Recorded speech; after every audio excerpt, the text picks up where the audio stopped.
My friends and relatives, I thank you all for being here. The first song that they sang, we adopted as our national anthem, as a reminder that we will always protect our territory.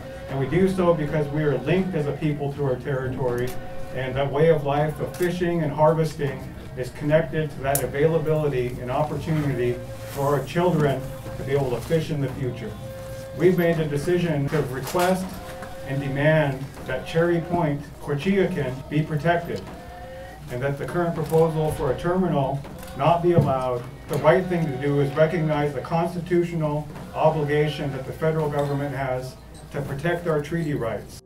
I come before you in the attire that when I return to this earth one day, this is what I will be wearing. And I will speak to all about responsibility, the advocacy, the substantial increase of export of coal, oil. So I stand with these other leaders in the hopes that perhaps these words collectively are going to find to the ears, the heart, and the mind of decision makers, of policy makers, of individuals who can advocate, who will stand up and bring the message that's going to be heard loud and clear.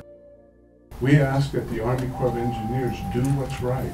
Respect Cherry Point. Respect what it means to our Lummi people, to our family up there. We also ask them to do due diligence and make the right decision.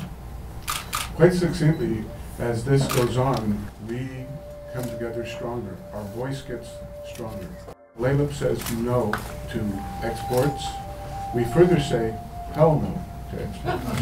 Thank you very much. I think it was appropriate that we started in a prayer and a song. Those songs are the foundation of our laws. We never seen a border. And unfortunately, neither does pollution, neither does fossil fuels. We have the same problem in Canada against Kinder Morgan expansion of the pipeline. The end of fossil fuel development is starting. This is the end of it because we will do whatever it takes to stop it. Our actions benefit everybody. They benefit all Americans and all Canadians. Here to tell you, my grandfathers in the early 1800s they gave the supreme sacrifice, their lives for protection of our homelands, nearly annihilated the Cheyenne. It was their persistence, it was their care that allows me to be here today. But those things that my grandfathers sacrificed for are under threat again. Before it was the U.S. government and the military, today it's the U.S. government and the corporations, big corporations.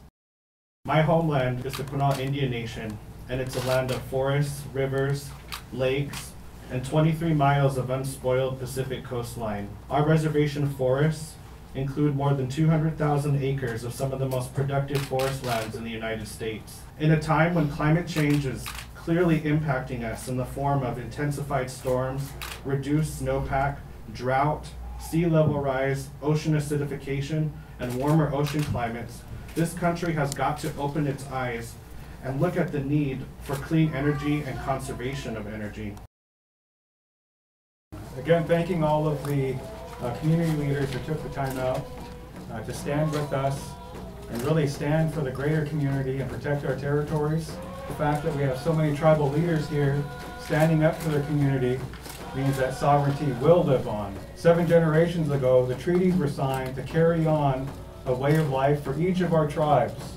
Today, that leadership decision is protecting our communities and our environment. We invite all of the tribal leaders here to sign a proclamation saying that we're going to stand up for our community, to continue to protect Cherry Point, to continue to protect all of the tribal nations that are represented here today, and then so the future.